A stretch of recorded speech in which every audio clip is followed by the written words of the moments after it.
Welcome to exam निकालो। तो आज हम आधुनिक भारत के इतिहास की जो सीरीज़ चल रही है हमारी, बस ख़त्म ही होने वाली है 2-3 क्लासेस में। तो आज का टॉपिक है आज़ाद हिंद फौज, वेवेल योजना तथा शाही नौसेना विद्रोह। तो आइए स्टार्ट कर लेते हैं इसको। सबसे पहले देख लेते हैं आज़ाद हिंद फौज के बारे में थोड़ा सा। सबसे पहले आज़ाद हिंद फौज का गठन किस वर्ष किया गया था? तो ये 1942 में किया गया था। ठीक है, स्वतंत्रता आंदोलन के टाइम पे वर्ष 1942 में आज़ाद हिंद फौज का विचार सर्वप्रथम किसने सुझाया था? तो मोहन सिंह ने सुझाया था। ठीक है, आज़ाद हिंद फौज का सर्वप्रथम जो विचार था वो किसने सुझाया था? मोहन सिंह ने। ये काफ़ी बार पूछा हुआ है क्वेश्चन, मतलब ये तो सारा इंपॉर्टेंट ही है, काफ़ी बार पूछे जाते हैं। जुलाई 1943 में रास बिहारी बोस ने आज़ाद हिंद फौज की कमान किसे सौंपी थी? तो सुभाष चंद्र बोस को। रास बिहारी बोस ने ही आज़ाद हिंद फौज की कमान किसे सौंपी थी? सुभाष चंद्र बोस को सौंपती थी। नेताजी सुभाष चंद्र बोस ने स्वतंत्र भारत की अस्थायी सेना का गठन कहाँ पर किया? तो सिंगापुर में किया था। ठीक है, काफ़ी बार क्वेश्चन पूछा हुआ है, ये इंपॉर्टेंट है, सिंगापुर में किया था ये। ठीक है, नेक्स्ट देखते हैं। नेक्स्ट है सुभाष चंद्र बोस ने रानी झांसी रेजिमेंट के नाम से एक महिला रेजिमेंट का गठन किया था। आज़ाद हिंद फौज के 3 अन्य ब्रिगेडरों के नाम पर क्रमशः सुभाष ब्रिगेड, नेहरू ब्रिगेड और गांधी ब्रिगेड रखे गए थे।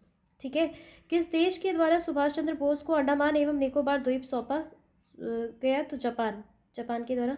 सुभाष चंद्र बोस द्वारा अंडमान तथा निकोबार का नया नामकरण क्या किया गया? क्रमशः शहीद द्वीप एवं स्वराज द्वीप। ठीक है, अंडमान निकोबार का नया नामकरण क्या किया गया था? तो शहीद द्वीप और स्वराज द्वीप। नेक्स्ट देखते हैं। 6 जुलाई 1944 को आज़ाद हिंद फौज के रेडियो के एक प्रसारण में महात्मा गांधी को संबोधित करते हुए सुभाष चंद्र बोस ने कहा, भारत की स्वतंत्रता के लिए अंतिम युद्ध प्रारंभ हो चुका है। राष्ट्रपिता, भारतीय स्वतंत्रता के इस पवित्र युद्ध में हमें आपका आशीर्वाद चाहिए। ठीक है, ये पूछा जाता है कि ये कथन किसका था? तो ये सुभाष चंद्र बोस का था कथन। भारतीय स्वतंत्रता संघर्ष के दौरान किसने द फ्री इंडियन लीजन नामक सेना बनाई थी? तो सुभाष चंद्र बोस ने ही बनाई थी। द फ्री इंडियन लीजन नामक सेना किसने बनाई थी? सुभाष चंद्र बोस ने। दिल्ली चलो, जय हिंद, तुम मुझे खून दो मैं तुम्हें आज़ादी दूंगा का नारा किसने दिया था? ये तीनों नारे नेताजी सुभाष चंद्र बोस के द्वारा दिए गए थे। ठीक है, दिल्ली चलो, जय हिंद और तुम मुझे खून दो मैं तुम्हें आज़ादी दूंगा का नारा नेताजी सुभाष चंद्र बोस ने दिया था। ठीक है, याद रखना है।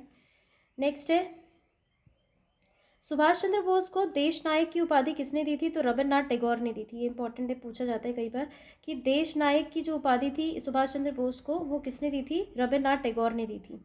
महात्मा गांधी जी द्वारा सुभाष चंद्र बोस को देशभक्तों का देशभक्त की उपाधि दी गई थी। महात्मा गांधी ने देशभक्तों का देशभक्त किसे कहा था? सुभाष चंद्र बोस को। वर्ष 1945 सरकार के प्रति निष्ठा न रखने के आरोप में किसके ऊपर लाल किला मुकदमा चलाया गया? आज़ाद हिंद फौज के ऊपर। ठीक है, इसके ऊपर मुकदमा चलाया गया था। नेक्स्ट देखते हैं। नेक्स्ट है, इसमें ब्रिटिश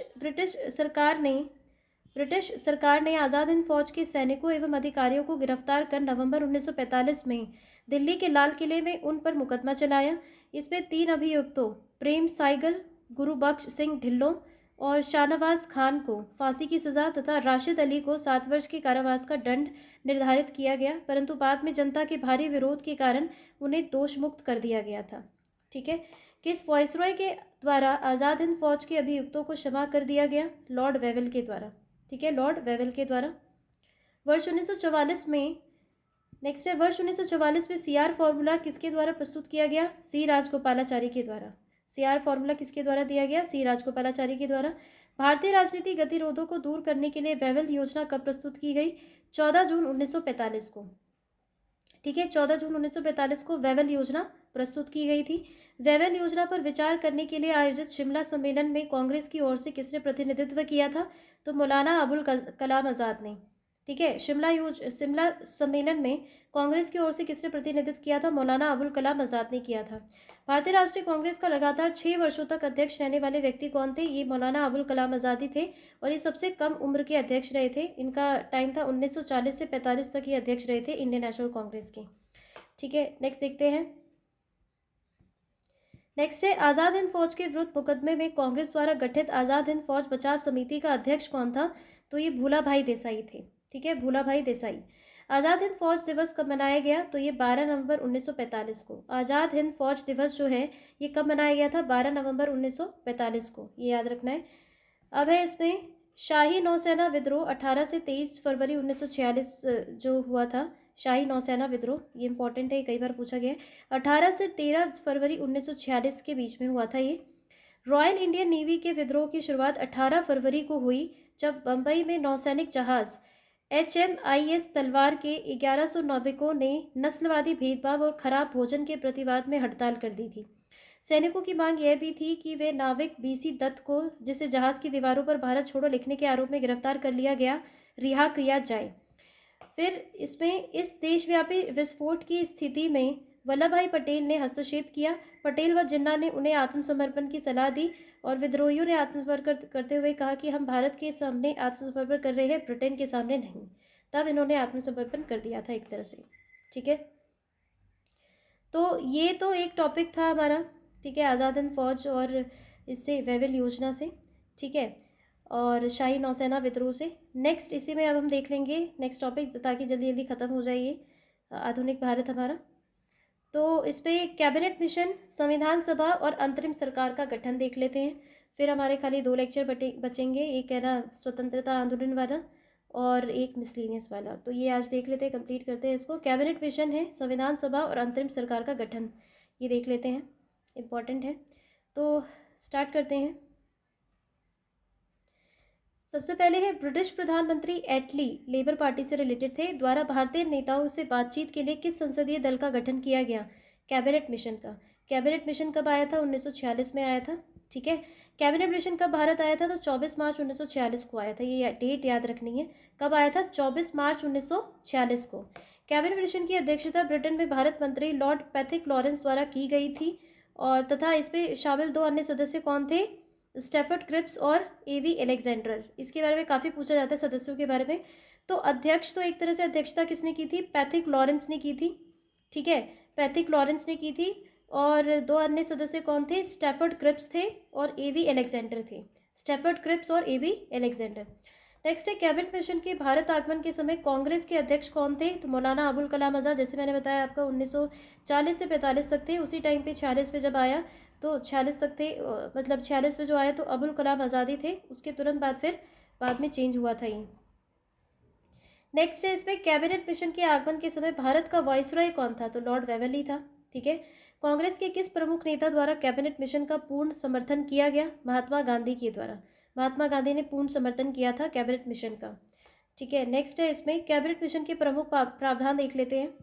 तो प्रमुख प्रावधान इसके क्या क्या थे? इंपॉर्टेंट है। भारत की एकता बनाए रखी जाए, मुस्लिम लीग की पास से पाकिस्तान की मांग अस्वीकार कर दी जाए। पहले मतलब कैबिनेट मिशन में यही था कि मुस्लिम लीग की जो पाकिस्तान की मांग है उसको अस्वीकार कर दी जाए। भारत एक संघ होगा जिसमें ब्रिटिश प्रांत तथा देसी रियासतें शामिल होंगी। संविधान सभा का गठन किया जाएगा जिसमें प्रांतीय विधान सभा तथा देसी रियासतों के प्रतिनिधि शामिल होंगे। तो ये प्रावधान थे इसमें। नेक्स्ट है इसमें कैबिनेट मिशन योजना को स्वीकार करके मुस्लिम लीग द्वारा प्रत्यक्ष कार्यवाही दिवस कब मनाया गया? तो 16 अगस्त 1946 को। प्रत्यक्ष कार्यवाही दिवस कब मनाया गया इन लोगों के द्वारा? 16 अगस्त 1946 को मनाया गया था। ठीक है, नेक्स्ट देखते हैं। प्रत्यक्ष कार्यवाही दिवस के दौरान हुए हिंसक घटनाओं को शांत कराने के लिए महात्मा गांधी जी कहाँ गए थे? तो नोआखली, वर्तमान बांग्लादेश में है ये। नोआखली में गए थे, नोआखली। तो वहाँ पे ये क्या कर रहे थे? प्रत्यक्ष कार्यवाही दिवस के दौरान हिंसक घटनाओं को शांत कराने के लिए नोआखली गए थे महात्मा गांधी। नोआखली में गांधी जी के विवेक एवं साहस को देखकर माउंटबेटन द्वारा उन्हें कौन सी उपाधि दी गई थी? तो 1 मैन बाउंड्री फोर्स की उपाधि दी गई थी। ये बहुत बार पूछा गया है कि महात्मा गांधी को 1 मैन बाउंड्री फोर्स किसने कहा था? तो माउंटबेटन ने कहा था। वर्ष 1922 के कांग्रेस अधिवेशन में किसके द्वारा यह विचार प्रस्तुत किया गया कि भारतीय संविधान भारतीयों की इच्छा अनुसार ही होगी? तो ये महात्मा गांधी ने ये बताया था, इसके बारे में बोला था। ठीक है, नेक्स्ट है संविधान सभा के गठन का प्रावधान किस मिशन के अंतर्गत किया गया था? कैबिनेट मिशन, ये तो हमने देख लिया अभी। ठीक है, कैबिनेट मिशन के अंतर्गत संविधान सभा के गठन का प्रावधान किया गया था। अब नेक्स्ट देख लेते हैं इसमें। नेक्स्ट है कैबिनेट मिशन योजना। कैबिनेट मिशन योजना के अनुसार जुलाई 1946 में संविधान सभा के चुनाव हुए थे, जिनमें प्रांतों के लिए 296 सदस्यों के लिए ही चुनाव हुए। कांग्रेस के 208, मुस्लिम लीग के 73 और 15 अन्य दलों और स्वतंत्र उम्मीदवार निर्वाचित हुए थे। कांग्रेस के कितने? 208, मुस्लिम लीग के 73 और 15 अन्य दलों से, और स्वतंत्र उम्मीदवार निर्वाचित हुए थे इसमें। संविधान सभा का पहला सत्र कब आयोजित हुआ था? तो 9 दिसंबर 1946 को हुआ था। 9 दिसंबर 1946 को 9 दिसंबर 1946 को संविधान सभा का किसे अस्थायी सदस्य चुना गया था? तो डॉक्टर सच्चिदानंद सिन्हा को। ये बहुत इंपॉर्टेंट है, कई बार पूछा हुआ है। अस्थायी सदस्य तो डॉक्टर सच्चिदानंद सिन्हा थे, लेकिन स्थायी सदस्य कब 11 दिसंबर को चुने गए? तो राजेंद्र प्रसाद। देख लेते हैं, नेक्स्ट में दे रखा है 11 दिसंबर 1946 को संविधान सभा की दूसरी बैठक में किसको स्थायी यानी परमानेंट अध्यक्ष चुना गया था? तो राजेंद्र प्रसाद को। ये याद रखना है, अस्थायी कौन थे? डॉक्टर सच्चिदानंद सिन्हा, और स्थायी अध्यक्ष कौन थे? राजेंद्र प्रसाद थे। वाइसरॉय वेवल द्वारा किसे अंतरिम सरकार बनाने का निमंत्रण दिया गया? तो जवाहरलाल नेहरू को दिया गया था। ठीक है, जवाहरलाल नेहरू के नेतृत्व में अंतरिम सरकार का गठन कब किया गया? तो 2 सितंबर 1946 को। अंतरिम सरकार इंटरिम गवर्नमेंट कब बनी थी? तो 2 सितंबर 1946 को बनी। नेक्स्ट देख लेते हैं, लियाकत अली सहित मुस्लिम लीग के 5 सदस्य कब अंतरिम सरकार में शामिल हुए? तो ये 26 अक्टूबर 1946 में शामिल हुए। पहले ये शामिल नहीं हुए थे, लेकिन बाद में 26 अक्टूबर 1946 को ये शामिल हुए थे। 26 अक्टूबर 1946 को। अंतरिम सरकार का मंत्रिमंडल देख लेते हैं। मंत्रिमंडल में किसके पास कौन सा विभाग था? सदस्य और विभाग है। तो जवाहरलाल नेहरू के पास कार्यकारी परिषद के उपाध्यक्ष, विदेश मामले एवं राष्ट्रमंडल से संबंधित मामले थे। ठीक है, जवाहरलाल नेहरू के पास। फिर है नेक्स्ट है वल्लभ भाई पटेल के पास कौन कौन सा था? तो वल्लभ भाई पटेल के पास गृह, सूचना एवं प्रसारण विभाग तथा रियासत संबंधी मामले। ठीक है, रियासत संबंधी मामले किसके पास थे? वल्लभ भाई पटेल के पास। बलदेव सिंह के पास रक्षा विभाग था। जॉन मथई के पास उद्योग एवं आपूर्ति विभाग था। सी राजगोपालाचारी के पास शिक्षा विभाग था। सी एच भाभा के पास कार्य खान तथा बंदरगाह। डॉक्टर राजेंद्र प्रसाद, ये इंपॉर्टेंट है बिहार के लिए, तो खाद्य एवं कृषि विभाग। आसफ अली के पास रेल विभाग था। ठीक है, आसफ अली के पास रेल विभाग था। जगजीवन राम के पास श्रम विभाग था। और लियाकत अली खान के पास वित्त विभाग था। इंपॉर्टेंट है ये भी, क्योंकि मुस्लिम लीग के एक तरह से थे अध्यक्ष। तो ये हमने देख लिया इसमें। ठीक है, इम्पॉर्टेंट था हमारा ये जो सेकंड टॉपिक और था, कैबिनेट मिशन, संविधान सभा और अंतरिम सरकार का गठन। तो ये भी हमारा पूरा हुआ। और आज़ाद हिंद फौज वेवल योजना, ये भी हमने देख ही लिया है। तो आज के इस लेक्चर में हमने ये कवर कर लिया है। बस 2 लेक्चर और बचेंगे मॉडर्न हिस्ट्री के, तब हम उसके बाद प्राचीन भारत, फिर मध्यकालीन भारत ये स्टार्ट करेंगे। वो बहुत जल्दी ही ख़त्म हो जाएगा। ये बहुत बड़ा था और इम्पॉर्टेंट भी था, काफ़ी क्वेश्चन इसी से पूछे जाते हैं, इसलिए सबसे पहले इसी को कवर किया गया। तो आज के इस लेक्चर में बस इतना ही। मिलते हैं नेक्स्ट लेक्चर में नेक्स्ट टॉपिक के साथ। तब तक के लिए थैंक यू।